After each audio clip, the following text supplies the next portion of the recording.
Assalamu alaikum wa rahmatullahi wa barakatuh. Please tell me the sound's fine. Does it sound alright? Does it sound good? Okay. So, by the way, just a quick note.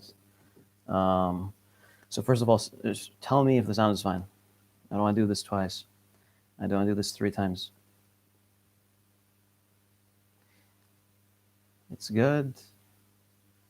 It's good. Is that alright? Sounds good. Alhamdulillah. Okay.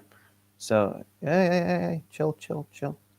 يعني it's between quotations. My shaykh left Islam. I'm not saying this. It's not me who's saying this. Okay, but these are scenarios. My best friend left Islam. My father left Islam. My mother left Islam. My shaykh left Islam. The reason I chose shaykh is because it's the person of the highest authority to most people. My own shaykh that I go to in the masjid, he left Islam. So it's something that a lot of us will come across. A lot of us know people that have left Islam, and do I know anyone from like my people around me, people close to me? I can't think of anyone. People I meet online, yeah, definitely. People you meet online, every once in a while you'll come across some folks, and they come and they go, and usually more people come than go, and some people go temporarily and come back. That's just how the world works. So here's what I want to get across.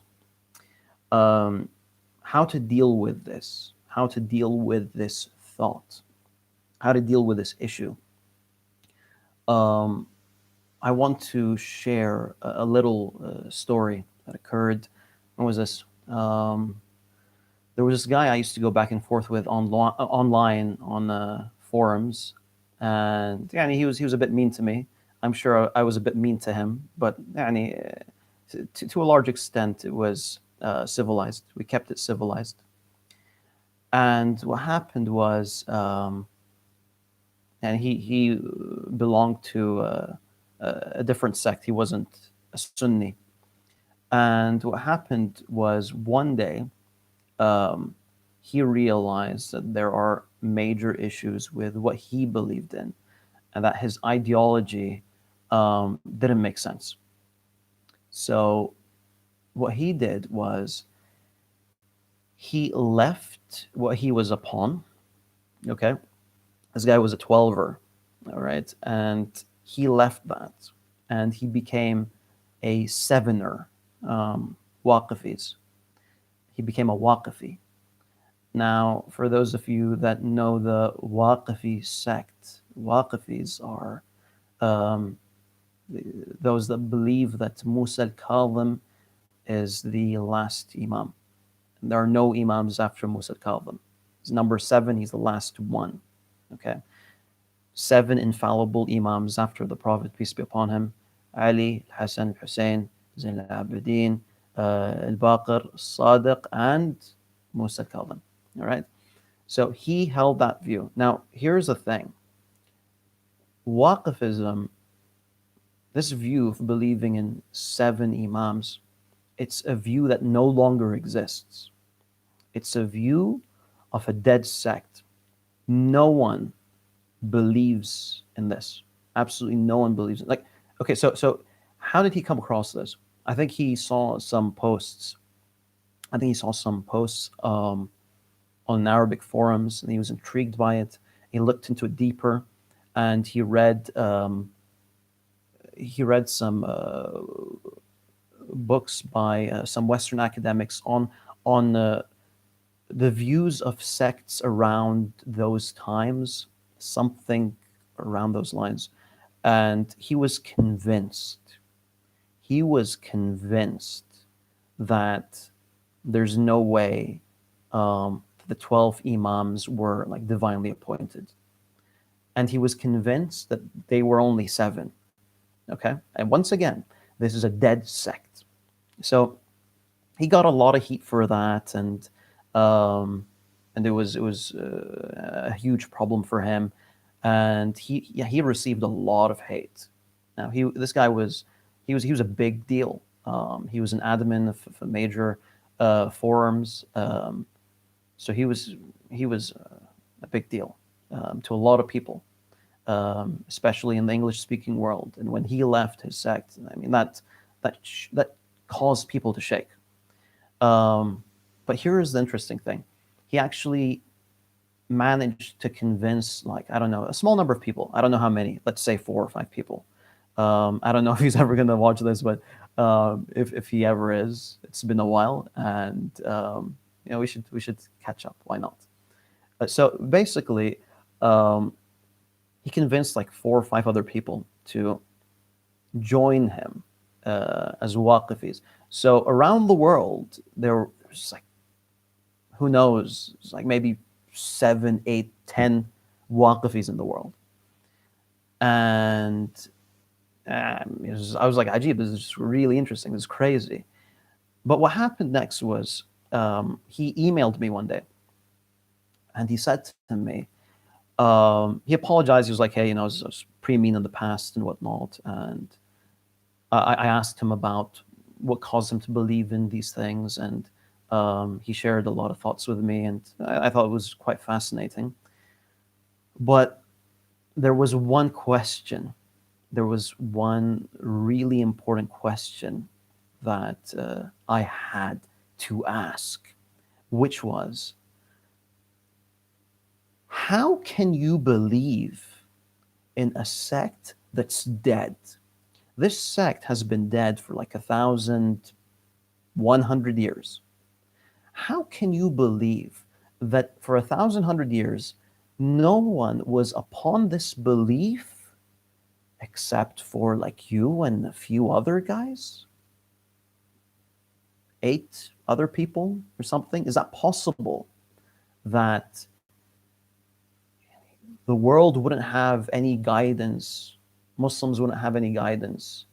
No one is upon this truth for 1,100 years, and then you and a few other people are upon it. How does that make any sense? And what he said to me blew my mind, and I really respect him for what he said to me. I really respect this. He said, it wouldn't matter if I was the only person. It wouldn't matter if I was the only person in the world that had this view. As long as I'm convinced in it, as long as I had the evidence, that's sufficient for me. Now, I still think it's wild. I still think it really is wild. I mean, the idea of being the only person upon, you and a small group of people being upon this haqq, no one else realized. However, I respected him. I respected the conviction. I respected the strength. I respected his confidence. And that's how this ties to this video. When you have people saying, Yahi, my friend left Islam, I'm confused.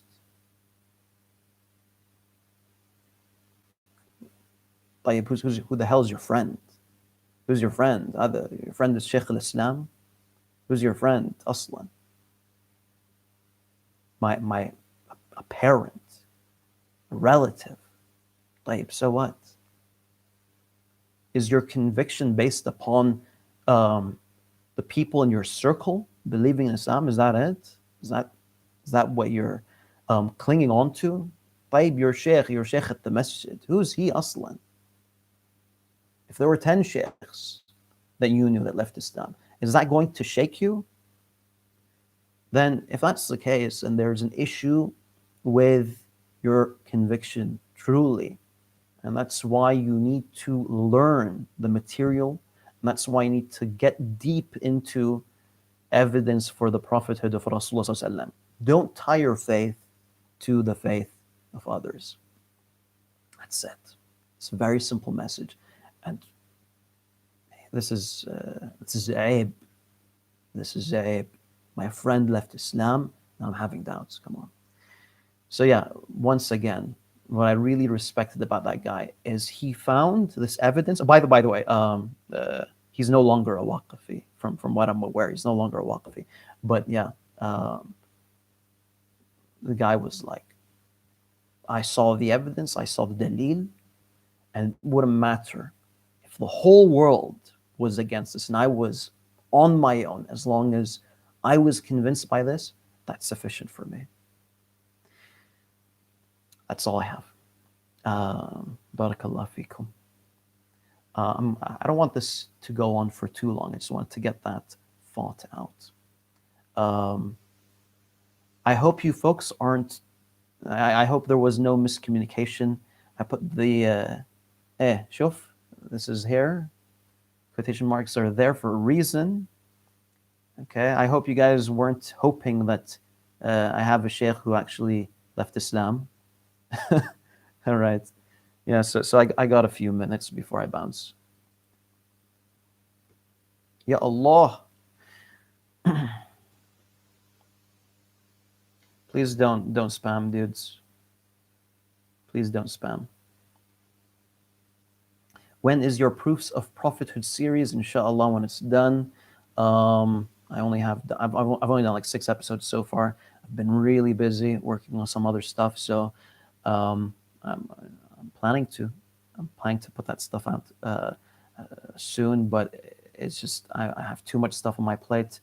But yeah, it's something I plan to get out as soon as possible. Estimation. The thing is, the issue is, I don't know how long it's going to be. So 6 videos out so far. I don't know. Is it going to be 50 videos? Is it going to be 100 videos? I don't know. These are all going to be short. They're going to be like 5 to 10 minutes usually. Yeah.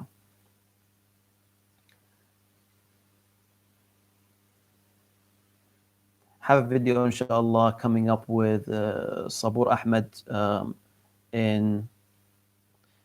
I hope Sabur. I don't know if Sabur is on here. Most likely not. I think it's in about a week. I think I'm on Sabur's channel in about a week, and that's going to be something that you guys are going to find interesting, inshallah. It's about the.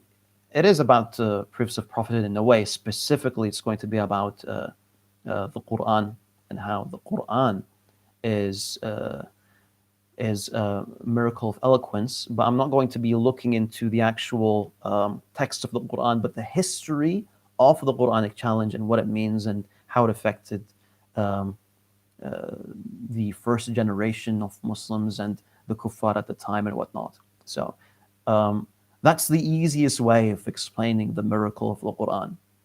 That's the easy way. The hard way is actually going deep into the whole topic of eloquence. And yeah.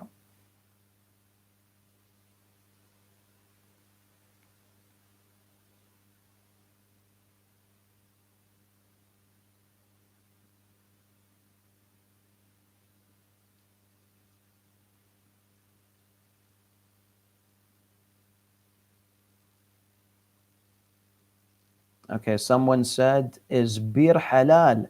And with that, I need to end this video. Assalamu alaikum wa rahmatullahi wa barakatuh. You guys make it too easy.